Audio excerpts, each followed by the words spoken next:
Thanks for your support as a channel member, Ollie Collins. Well, there's been lots of talk in the last couple of episodes of us signing players who are good enough to play in the National League North. Today we play against a team in the National League North. We can find out if these players are good enough to play at that level.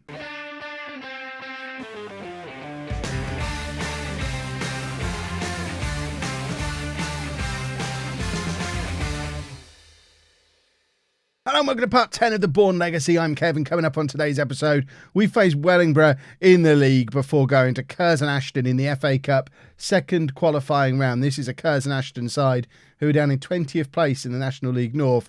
They're not in very good form. If we're really as good as we think we are, that's a team we can go and beat. We did just lose to Peterborough Northern Star in some other cup though, so there's a chance we're not as good as we think we are. That being said, since you were last with me, that defeat aside, we have continued the excellent form and find ourselves top of the United Counties League, Premier Division, or the UCFL Premier, as it says at the top there. We are top with games in hand on just about everybody. I say just about everybody. This whole only having 21 teams in the division thing is leading to some weird situations where Holbeach have only played 6 matches. They've won all 6 of them. So they have got an 100% record, but they're competing with teams who've played 10 or 11 games. Peterborough Northern Star have played nearly twice as many games as Holbeach, but are above them in the league. Holbeach we need to keep an eye on. But today it's Wellingborough that we're looking at, and I can't even see Wellingborough. Oh, there's Wellingborough. There we go. So that's who we're playing today. And then obviously Curzon Ashton. Brian Barton of Blackstones, we need to keep an eye on. In fact, Blackstones have got some decent players all of a sudden. Who's this guy? Are we just going to have to steal your best players again, Blackstones? It feels harsh after what we did with Maja, but if you're just going to keep bringing in players who score more than a goal a game, we're just going to keep taking them off you.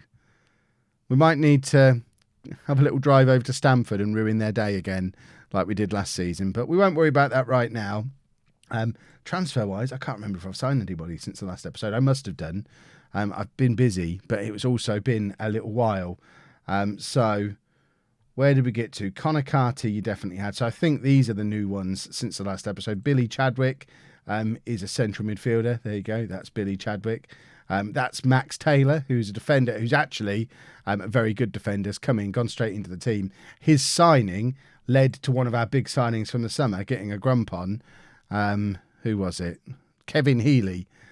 Who was a star for us earlier on in the season, for those first couple of games. Thought he was going to have a huge season. Got a grumpy on that we signed someone better than him, so we just released him. No point having someone who's on a grumpy, and he's leapt up to FC United. So that gives an idea of the sort of calibre of player that we've got, that we can release someone because he's got a moody on and he ends up playing at a higher level than we're in. So we've clearly got a good scouting setup. Josh Benson, feel like he's a bit of a home legend. Is it the same guy? If it is, welcome Josh Benson.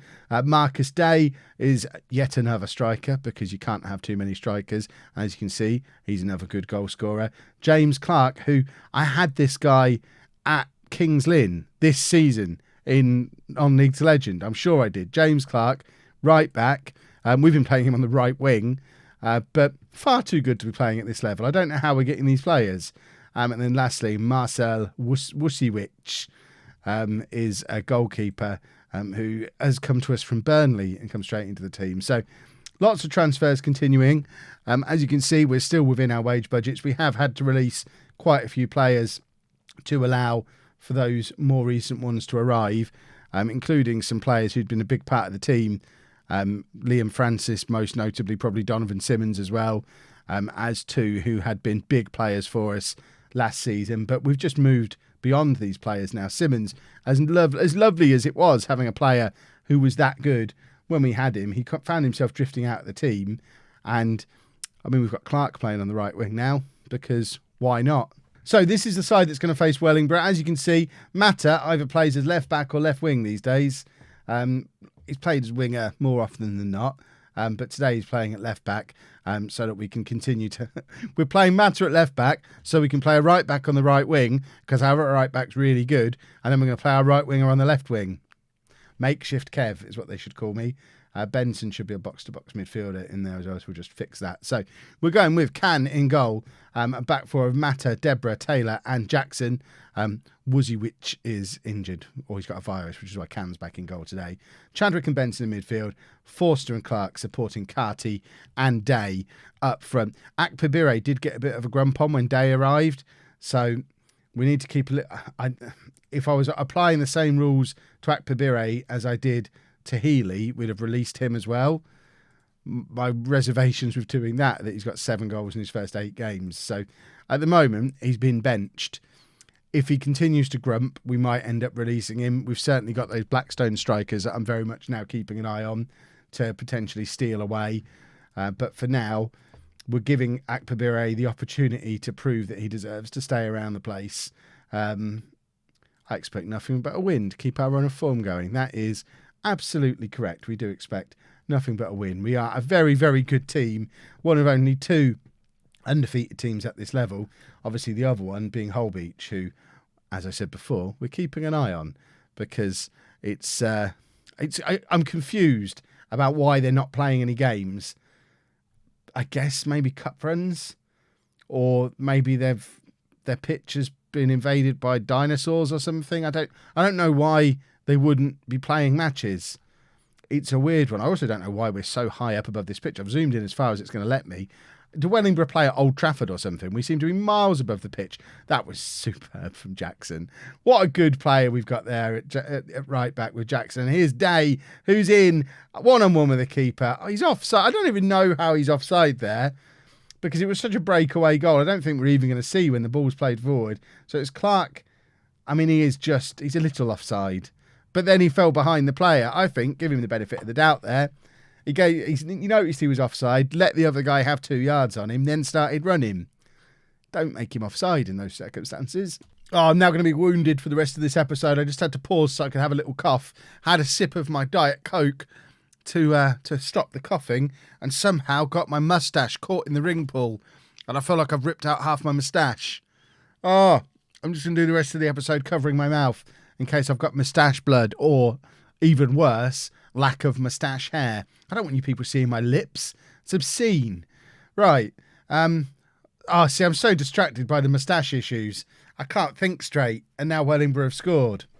It's because I've got tears in my eyes because of the moustache pain. Presumably Ted Can in goal for us is feeling my moustache woes. It's all he can think about, and he's distracted. And because of that, he's let them shoot and score. Well, he didn't let them shoot, but letting them shoot from that sort of range, that shouldn't be any kind of worry. No worry at all shooting from there, but people shouldn't be scoring from there. But alas, they did. And now we need to come from behind, which is something we've not had to do very much this season. Clark nods down to Benson. Benson has options, finds Chadwick. Chadwick's got many options. Forster is one of them, getting in behind here on the left-hand side, in swinging cross. Ends up with Clark, who's got Jackson on the overlap. Jackson crosses. Day is trying to get on the end of it. Carty does get on the end of it. And Connor Carty has his 13th goal of the season, and it's immediate reply from Bourne. And he runs over to the literally dozens of Bourne fans in that stand who are really happy, but not happy enough to take a couple of steps down the terrace. They're still going to stand up at the back. I mean, it is raining, to be fair. They want to stay undercover. Connor Carty, you get wet. That's fine. You can get as wet as you like. We're going to watch from undercover here, though, and stay dry. Benson now with the corner, and it ends up with Carty again, who forces a flying save out of the Wellingborough goalkeeper.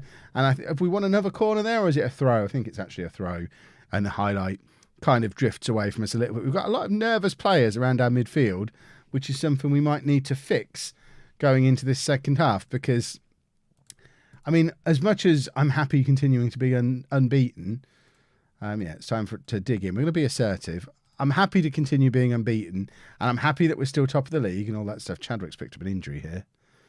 An upper body injury. Well, Meeson can just come straight on into that role, I think.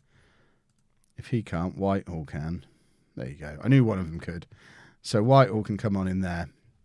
Normally, I'd just be pretty happy with this whole situation, but it's Holbeach looming behind us.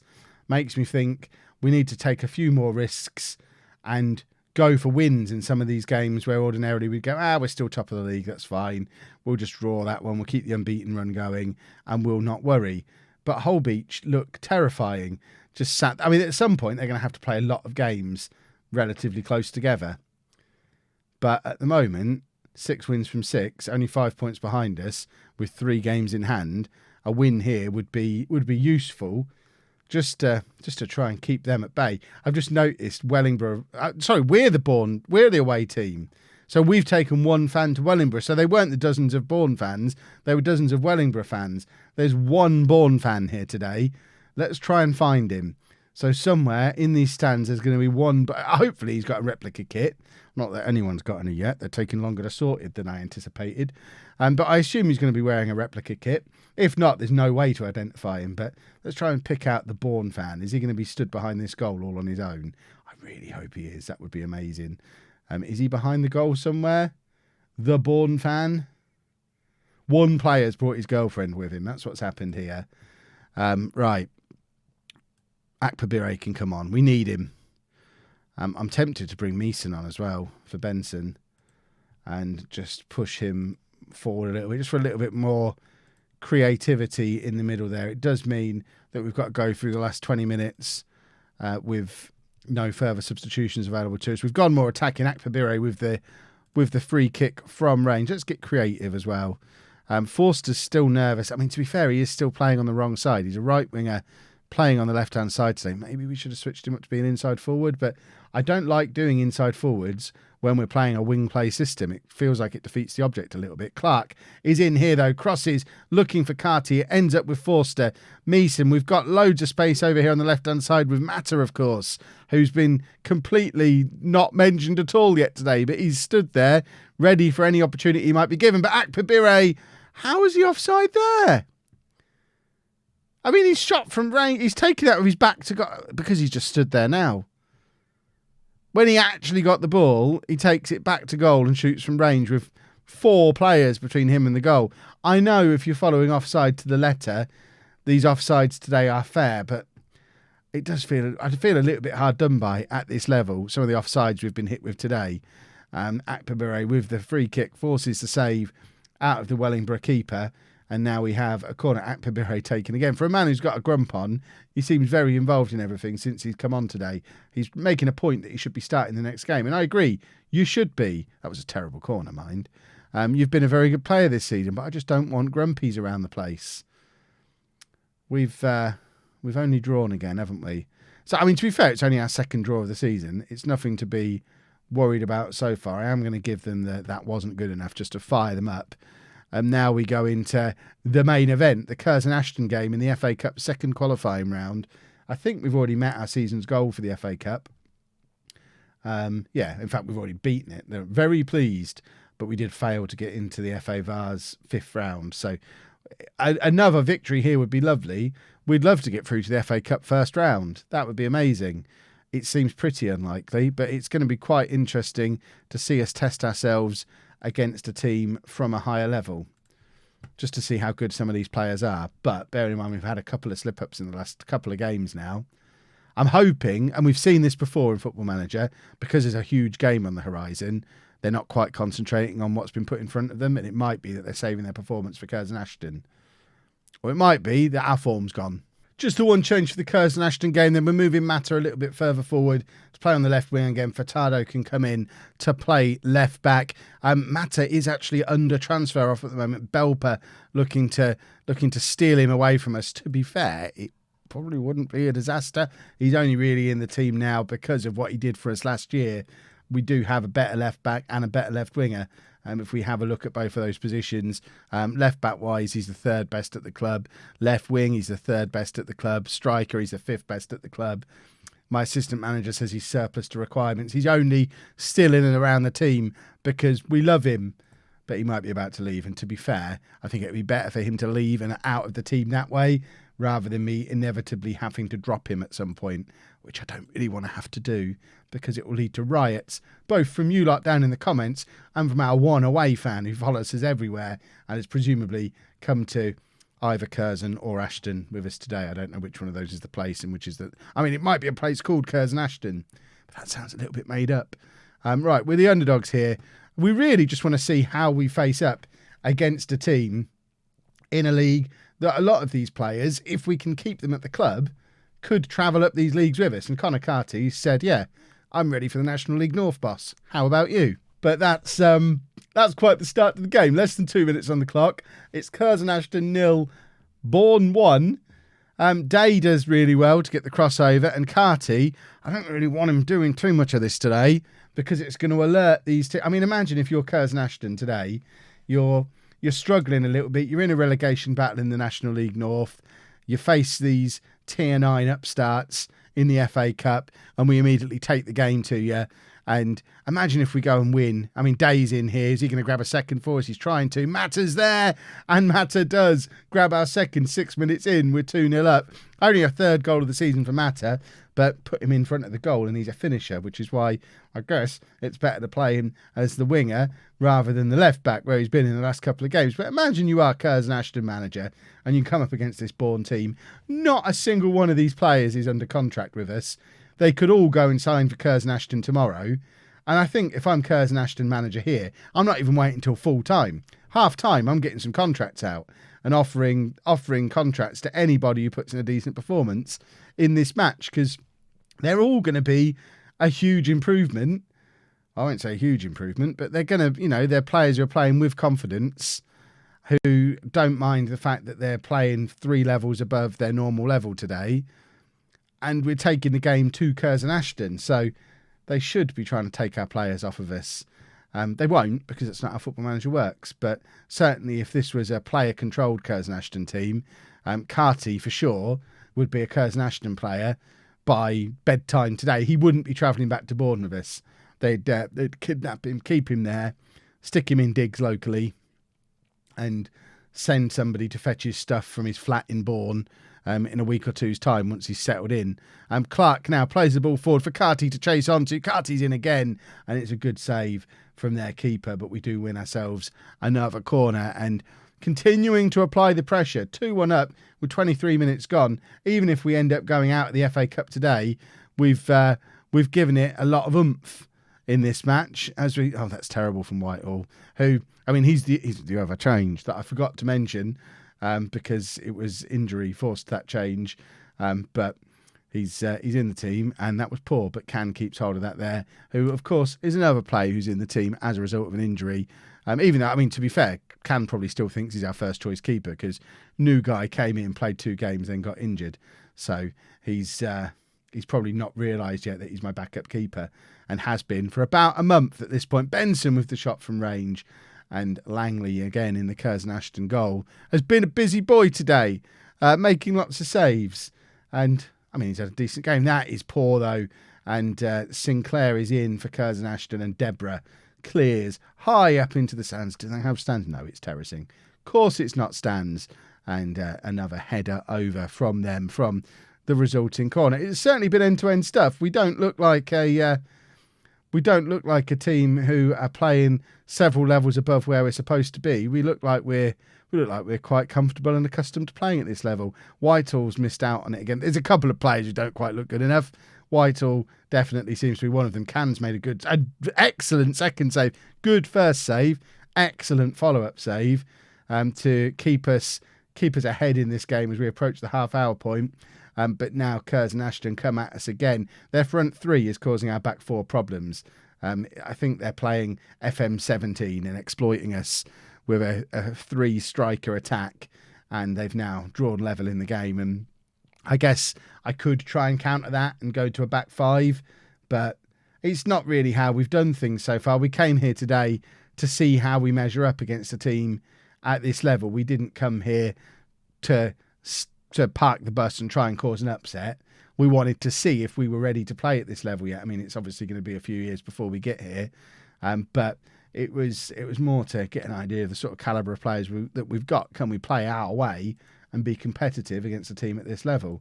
And I think even just on that first half performance, we've shown, yes, we can definitely be competitive, but it's just whether or not we can now grind out the result. Mata has picked up an injury. I haven't ignored the fact that that's happened, but the fact his condition seems to be constantly increasing suggests it was like a dead leg or something that he might be able to just run off. So I'm keeping an eye on him, but not desperate to take him off because, you know, he's Mata. He's been very important to us. Jackson's on a yellow card. Yes, we definitely need to get him to ease off tackles. He's already been sent off twice this season. Very good right back. Might be a bit of a nutcase, though. This is superb from Day, though. He's already got 2 assists today, and now he's got a goal as well. And Marcus Day is showing why we're not that bothered that Akpabiri's got a grumpy on, because he's been absolutely brilliant today. Again, if I'm Curzon Ashton, Marcus Day does not leave town tonight.